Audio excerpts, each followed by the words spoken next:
Bonjour chers amis coloristes, je vous retrouve enfin pour reprendre la présentation de ma collection de livres. Et nous en sommes à l'épisode 2.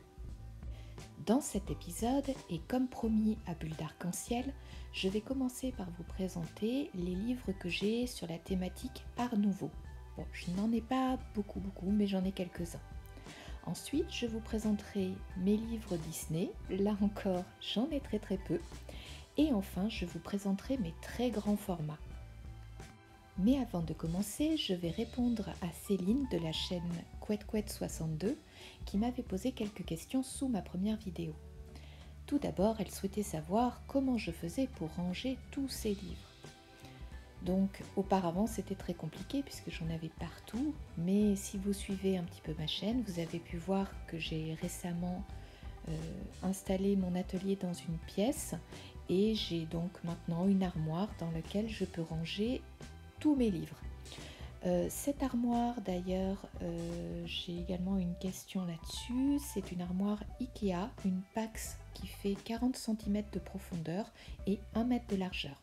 Et j'ai la chance d'avoir une maison avec des plafonds très hauts, donc j'ai pris le plus haut modèle. Ensuite, pour répertorier tous ces livres, j'inscris à l'intérieur, très souvent sur la première page, sauf dans les hardbacks où vous savez on a cette petite couverture noire, un numéro que je vais ensuite référencer dans un fichier Excel, ce qui me permet de suivre tous les livres que j'ai dans ma collection et l'avancement dans chacun de mes livres. Allez, assez blablaté, on va commencer tout de suite avec mes livres d'inspiration Art Nouveau. Et quand on pense Art Nouveau, en tout cas moi c'est mon cas, je pense immédiatement à Alphonse Mucha, ou Mucha, je ne sais pas comment ça se prononce. Et j'ai tout d'abord ce livre, qui est une reproduction de ses œuvres, dans la collection Creative Haven. Dans ce livre, j'ai réalisé un seul coloriage, on le découvrira dans quelques instants.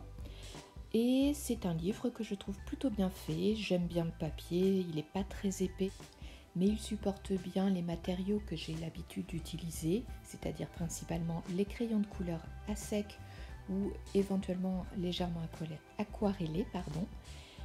Donc c'est plutôt un bon livre. Cette illustration fait partie de mes préférées et celle-ci également.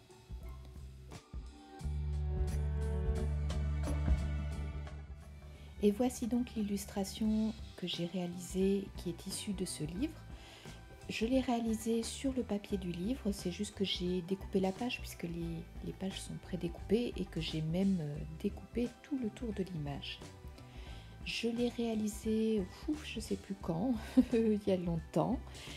C'était, si je me souviens bien, principalement au Prismacolor, notamment le fond et la robe et les feuilles. Les fleurs peut-être pas, j'ai un doute. Et puis j'avais utilisé quelques fine liners pour essayer de faire comme un effet pailleté sur le bas de la robe. C'est une illustration que j'aime beaucoup et sur laquelle j'ai pris beaucoup de plaisir à travailler. J'ai également ce livre édité par les éditions Chêne. Je l'ai au format A5. C'est peut-être un petit peu mon regret d'ailleurs, puisque les motifs sont quand même très petits. Ces livres, vous verrez j'en ai quelques-uns en grand format, étaient donc édités au format A5 et au format presque A3 peut-être. J'ai jamais vérifié, mais en tout cas en très grand format. Sur ce tome-ci, j'avais pas trouvé en fait le grand format dans la librairie qui était à côté de chez moi, donc j'avais acheté le petit format. Ce qui est bien, c'est que vous avez toujours tout d'abord une description et l'histoire un petit peu du tableau, et ensuite sur une double page, vous avez un modèle en petit et à côté l'illustration que nous pouvons mettre en couleur. Cette affiche est une de mes préférées. J'aime énormément à la fois le dessin, le motif, mais également les couleurs qui avaient été retenues par le peintre.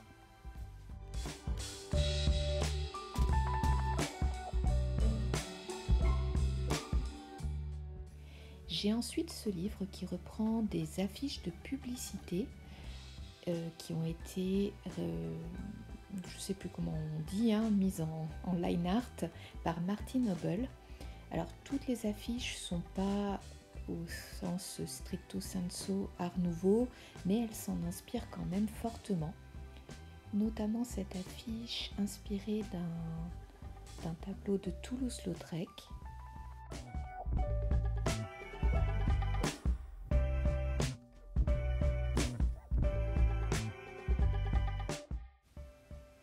Ou encore ces deux affiches, notamment celle pour la marque de tabac Job et cette affiche de tableau. D'ailleurs, vous voyez, j'ai un encours que j'ai commencé au feutre à alcool dans ce livre. Oui, donc j'ai évidemment abîmé la page de derrière. Et également la première page qui est là pour le coup réellement art nouveau. Cette affiche de publicité pour l'Ermitage qui est vraiment magnifique. Et il y a également une autre affiche qu'il faudrait que je retrouve, toujours pour la marque de tabac Job. Voilà, mais c'est vraiment un très beau livre que j'aime beaucoup et encore une fois, c'est juste que je ne prends pas le temps d'aller dedans. J'ai ensuite ce livre, Floral Fairies de Carol Craig, que j'adore, vraiment je l'adore. D'ailleurs je l'adore tellement que je l'avais acheté en double. Parce que vous allez le découvrir, j'ai beaucoup colorié dans ce livre et très souvent je fais une première couche au crayon aquarellable, ce qui peut abîmer un petit peu le papier puisqu'il est vraiment très très fin. Et je repasse, après je fais les ombres au crayon de couleur par-dessus. Bon, je pense qu'on pourrait tout à fait colorier derrière, mais bon, le livre n'était pas très cher, donc j'ai préféré l'acheter en double. Et je pourrais aussi faire des photocopies sur un autre papier, mais pour le coup c'est un papier sur lequel j'aime bien colorier. Donc voilà. Alors cette première illustration, c'est la première que j'ai réalisée dans ce livre. Elle a été faite aux Albrecht Dürer et certainement au Polychromos. Cette seconde illustration, je l'avais réalisée également avec des Albrecht Dürer et des Polychromos aussi, me semble, de mémoire. Alors vous le voyez peut-être, c'est là où j'ai commencé à vraiment m'appliquer pour essayer de faire les plissés de la robe. Et sur cette robe-là, je trouve que c'est plutôt pas mal réussi. J'avais adoré également colorier les coquelicots. C'est une mise en couleur que j'ai fait il y a vraiment très très longtemps, il y a au moins 5 ans voire plus, et je m'en souviens encore.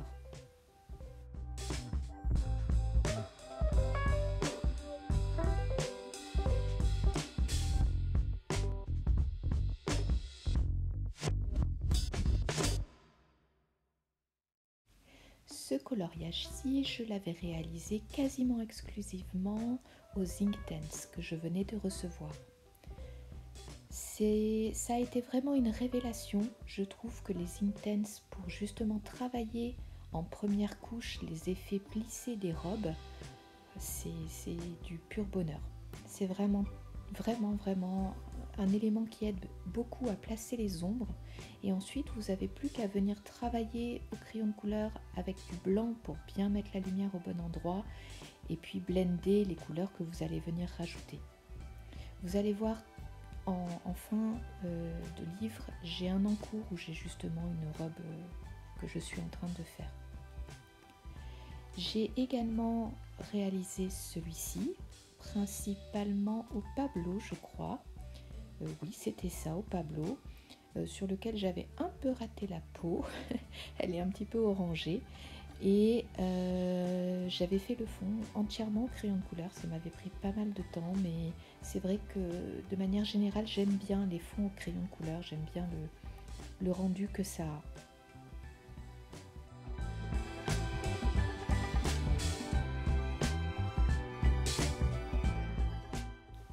J'ai ensuite réalisé cet autre coloriage principalement aux Inktense et au Prismacolor, sauf la peau qui était faite au Polychromos. Encore une fois, c'est un coloriage que j'ai pris beaucoup de plaisir à travailler, sur lequel j'ai aimé particulièrement faire la peau et également les fleurs avec la fameuse technique à l'arraché Avec les Prismacolor, ça fonctionne vraiment très très bien.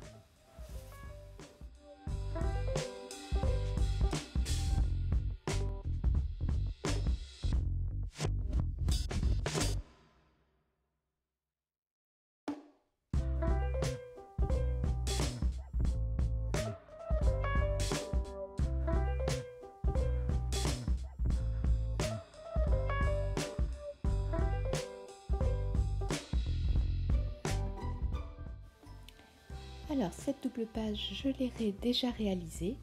Tout d'abord avec cette mise en couleur faite également il y a très longtemps, où là je trouve que les plisser, mais je pense que je serais incapable de refaire aussi bien. Donc j'avais fait cette fameuse technique dont je vous parlais tout à l'heure, une première couche au Intense pour bien marquer mes ombres et ensuite tout retravailler au crayon de couleur en me servant du crayon blanc pour blender et bien marquer les zones de lumière.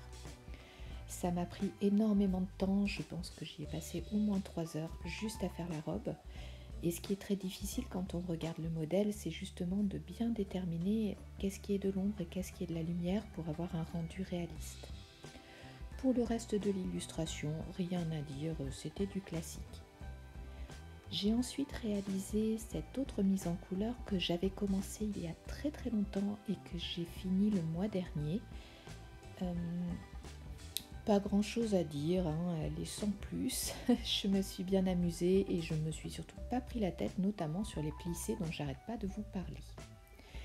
J'ai ensuite également cette encours que je vous avais également montré, sur lequel, pour être honnête, je bloque réellement sur la robe. Vous voyez un petit peu les traits, et là, arriver à bien positionner les ombres et les lumières, c'est particulièrement compliqué.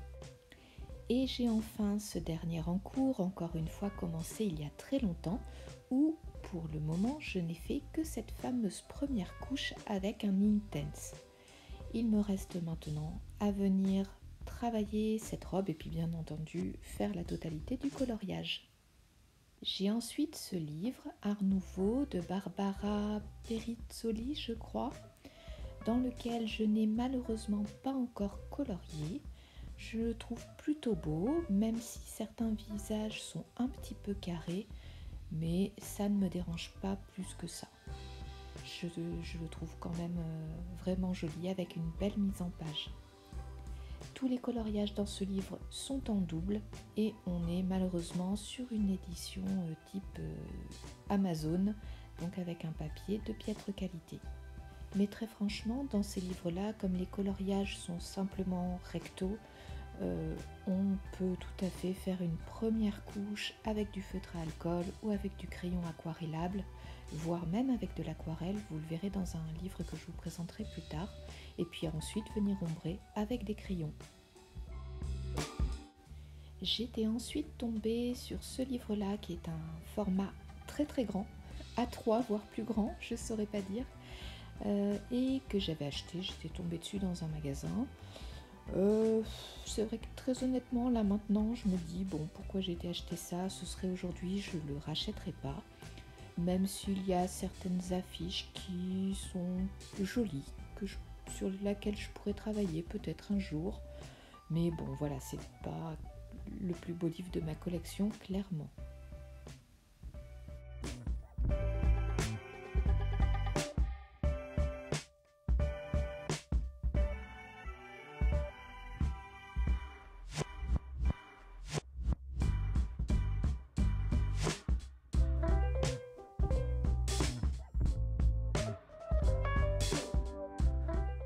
Il y a ensuite quelques livres qui ne sont pas d'inspiration Art Nouveau, mais dans lesquels on peut parfois trouver une illustration un petit peu Art Nouveau.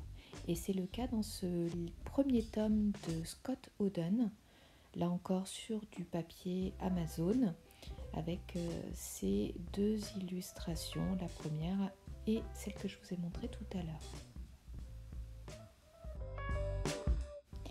Un deuxième exemple avec ce livre de Célina Fenech, dans lequel on retrouve quelques illustrations d'inspiration Art Nouveau. Il faut juste que je les retrouve. Voilà, les anges, avec en plus une mise en page vraiment très jolie. J'avais vu des mises en couleur, une pure tuerie, je serais bien incapable de faire ça. Mais voilà, un autre très beau livre malheureusement imprimé sur du papier Amazon. Et enfin, pour terminer sur cette thématique Art Nouveau, malgré le nom de ce livre, j'ai ce Disney, le tome 1 Art déco, mais qui est en fait un mixte Art déco Art Nouveau, qui malgré de très nombreux motifs peut donner des résultats magnifiques. Alors j'en ai vu, il y a une coloriste youtubeuse que je suis régulièrement qui colorie à nouveau dans ce livre et qui fait des choses magnifiques. Malheureusement je n'ai plus son nom en tête, si j'y pense je vous mettrai le lien vers sa chaîne en barre d'infos. Mais vraiment ça peut donner de très très belles choses. Pour ma part je n'ai malheureusement pas encore colorié dans ce livre. Et donc on va rester sur les Disney et je vais vous présenter mes quelques livres Disney. À commencer par les livres coloriage mystère. Je vous montrerai pas l'intérieur, c'est juste pour vous montrer ce que je possède. Sur ce premier Babies, j'ai cet en cours que j'ai commencé l'an dernier et que je n'ai pas terminé. Je trouve, je le fais au crayon de couleur, en fait ça me prend trop de temps, donc voilà, pour l'instant il n'a pas avancé. J'ai également ce livre, Cercle magique grand classique. Et enfin, j'ai le grand classique tome 1. Et je n'ai fait aucun coloriage dans aucun de ces livres. Le seul livre mystère dans lequel j'ai colorié, c'est celui-ci qui n'est pas du tout un livre mystère Disney. Et justement, c'est peut-être ce qui fait que c'est mieux, parce que je ne suis pas bloquée. Si jamais je ne trouve pas la couleur, c'est pas très grave. Ensuite, j'ai ce carré Disney qui est finalement le seul Disney dans lequel j'ai colorié. Ah non, il y en a un autre. Et bah voilà, hein, j'ai fait que les 2 premiers coloriages, Jasmine et Cendrillon. Le reste, je n'ai pas avancé. J'aime beaucoup ce petit carré, je le trouve très très beau. Mais les Disney, de manière générale, je bloque un peu. Alors, est-ce que c'est parce que les couleurs sont imposées ? Je suis pas certaine, parce que pour le coup, ça m'arrêterait pas d'aller sur d'autres couleurs, ça me dérangerait pas. Après c'est peut-être plus le côté cartoon qui fait que la mise en couleur, si on veut rester proche de l'esprit cartoon, elle est différente de ce que j'ai l'habitude de faire et du coup je sais pas comment m'y prendre. Alors j'avais tenté de faire ce coloriage dans le bloc princesse de Rebelle qui est raté. Donc j'ai mis récemment mes 3 seuls blocs dans ce porte-vue. Donc tout d'abord le bloc princesse, comme je vous le disais à l'instant, j'ai reclassé certaines illustrations mais pas toutes, je le ferai peut-être à l'occasion. Je trouve que c'est un très joli bloc, j'aime beaucoup la mise en page de la plupart des coloriages. J'ai ensuite ce bloc Buddies, donc pareil c'est un très joli bloc dans lequel je n'ai pas colorié. J'aime bien la mise en page malgré certaines pages avec plein de motifs. Voilà, il est notamment là les 3 petits cochons, je le trouve super cute. Ou encore Gédéon et Grand Coquin, c'est également une illustration que j'aime beaucoup. Ces 2-là également. Voilà, mais pour autant, je n'y vais pas. En tout cas pour l'instant, je n'y suis pas allée. Et enfin, j'ai le bloc Dumbo. Je suis absolument pas une fan du dessin animé, loin de là, je l'ai même jamais vu. Mais j'aime énormément certaines illustrations telles que cette double page, je les trouve vraiment magnifiques. Ou encore ces 2-là. Voilà, c'est un bloc que je trouve vraiment très très beau et c'est pour cette raison que je l'ai acheté. Malheureusement, c'est encore un bloc dans lequel je n'ai pas colorié. Et voilà, on a fait le tour de mes blocs, je n'en ai pas d'autres, alors non pas que je les trouve pas beaux, les autres, il y en a beaucoup que je trouve beaux, mais vous voyez comme sur Disney, j'ai vraiment du mal à y aller. Pour l'instant, je n'en ai pas acheté d'autres. Enfin, pour terminer sur Disney, j'ai le Vitro tome 1, et pour ne pas déroger à la règle, je ne suis pas encore allée dedans. Toujours la même chose, c'est du Disney et je ne sais pas comment m'y prendre. Voilà, tout simplement. Pour autant, bien entendu, c'est un livre que je trouve très beau. Pour avoir, je vous l'ai déjà montré, un autre livre sur la thématique vitrail, je sais que c'est quelque chose qui est plutôt agréable à colorier. Mais voilà, sur le Disney, pour l'instant, je n'y suis pas allée. Ça viendra certainement un jour. Je vais maintenant vous présenter mes autres très grands formats, à commencer par Star Wars, de chez Hachette Heroes. Alors, dans ce livre, je n'ai qu'un en cours, encore une fois, comme très souvent, que j'avais réalisé avec des bâtonnets de pastel sec. Et je n'ai pas terminé parce que je suis sur quelque chose que je ne sais pas colorier, tout simplement. Et donc, j'ai pas encore eu l'inspiration pour aller le finir. Ah, voilà un petit coloriage d'inspiration Art Nouveau. Un autre. Et donc voilà, on est sur l'univers Star Wars, qui est un univers que j'aime beaucoup, mais que je ne sais pas mettre en couleur. Encore une fois, mais les illustrations sont vraiment très belles. Et ce type de livre, très franchement, je ne suis pas certaine qu'on les trouve encore sur les marchés. Un autre livre de chez Hachette Heroes, Utopia, que pareil j'avais acheté il y a très très longtemps à sa sortie, et qui présente des mondes imaginaires. C'est un livre encore une fois que j'aime beaucoup, notamment cette illustration à droite, mais dans lequel je n'ai pas encore colorié. Tout simplement parce que c'est un très grand format. Les très grands formats, je les ai rangés en haut de mon armoire et je n'y pense pas, tout simplement. Mais voilà, j'aime bien cet univers un peu déjanté, bizarroïde, et je pense qu'on peut arriver à faire de très belles choses dedans.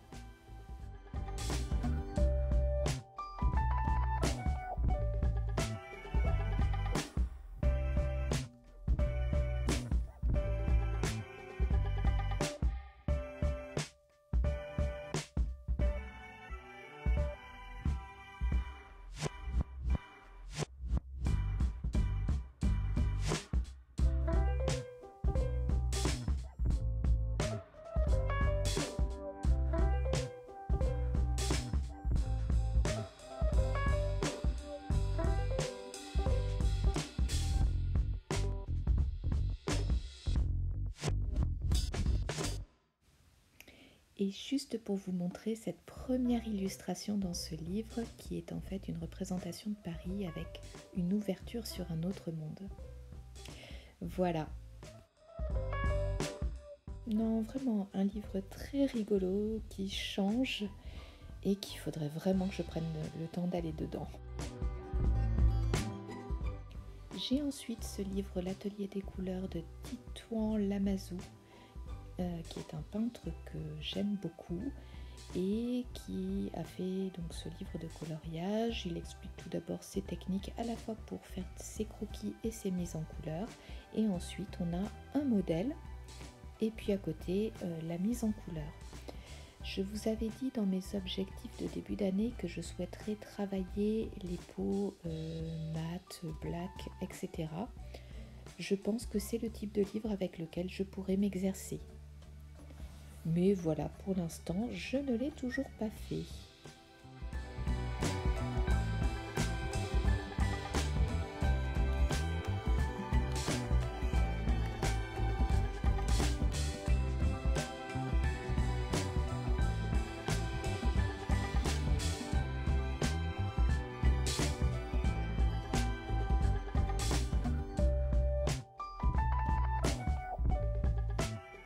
Également la chance d'avoir Sérène de Nicolas Philbert Chandravienata. Encore une fois, c'est un livre dans lequel je n'ai pas encore colorié, qui est full de détails, qui est magnifique, donc que je ne regrette pas d'avoir dans ma collection. Il faudrait un jour, encore une fois, que je prenne le temps d'aller dedans. Oh là là, regardez-moi cette illustration, mais c'est une tuerie. Et c'est vrai que quand on regarde les mises en couleur qui ont été faites dedans par d'autres coloristes, ça vous laisse par terre. Et c'est un livre qui est tellement beau que clairement j'ai pas envie de le gâcher, même si le fait qu'il y ait un léger grayscale fait que c'est pas forcément un livre dans lequel j'ai peur d'aller. C'est juste que c'est un gros livre, ça va me prendre du temps et puis que j'y pense pas forcément. Je vous avais dit que j'avais d'autres livres aux éditions Chênes, comme le livre de Muka que je vous ai présenté tout à l'heure. Donc j'ai celui-ci, inspiré de l'univers de Picasso, où donc on retrouve toujours cette description de tableau et derrière l'original suivi de la copie à colorier. Donc là je suis donc sur le grand format et c'est un livre que j'aime beaucoup, tout d'abord parce que j'aime beaucoup l'œuvre de Picasso, et puis c'est le type de livre sur lequel je pense que l'on peut s'amuser vraiment à jouer avec la matière. C'était ce que j'avais fait avec l'illustration que je vous ai montrée tout à l'heure, c'est-à-dire pas forcément chercher à faire quelque chose de réaliste et d'esthétique, non, vraiment jouer avec les matières, que ce soit de la peinture, de la craie à la cire ou du pastel à l'huile. Là, typiquement, c'est quelque chose, un en cours que je n'ai pas terminé, mais sur lequel j'essaye de jouer avec la matière. Et vous voyez, dans cet autre livre, inspiré de l'univers cubisme, je pense qu'on peut vraiment faire des choses très jolies. Et encore une fois, travailler différemment, travailler avec la matière, être dans un tout autre univers. Mais voilà, c'est encore un livre dans lequel je ne suis pas beaucoup allée pour l'instant.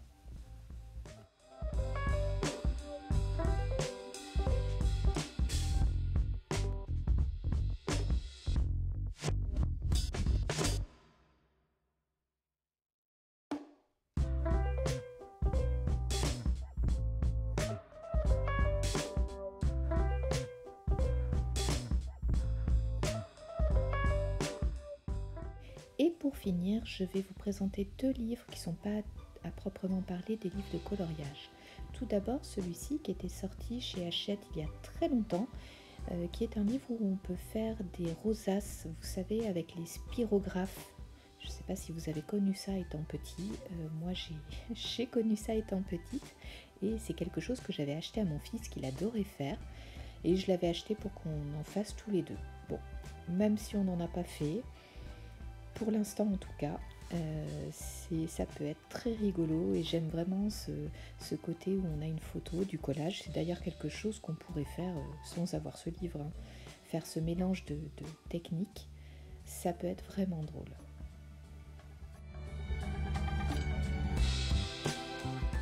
Et enfin, je voulais vous présenter ce grand cahier de coloriage destiné aux enfants, qui explique comment colorier autrement. Et il y a des choses dedans très fun, des choses qui pourraient nous inspirer nous aussi adultes avec notre esprit limité entre guillemets. D'ailleurs mon fils, je vous l'avais montré dans ma dernière vidéo coloriage, avait fait naturellement le fait de sur une grande zone de mettre plein de couleurs différentes.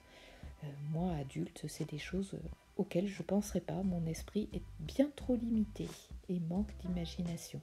Mais vous voyez, on a plein d'exemples. C'est vraiment rigolo de essayer de faire autre chose, autrement, différemment.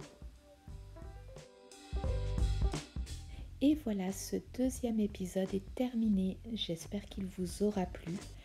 Alors, je ne vous mettrai pas les liens des livres en barre d'informations parce que ce sont des livres pour la plupart que j'ai achetés il y a très longtemps. Je suis clairement pas certaine qu'on puisse à nouveau les retrouver. Cependant, si vraiment il y a un livre qui vous intéresse, n'hésitez pas à mettre un petit mot en commentaire. J'essaierai quand même de trouver si j'arrive à mettre la main dessus sur un site de vente et je le mettrai à ce moment-là en barre d'infos. Sur ce, je vous dis à très bientôt. J'espère que cette vidéo vous a plu. Si c'est le cas, pensez à mon petit pouce bleu et on se retrouve bientôt pour le 3e épisode.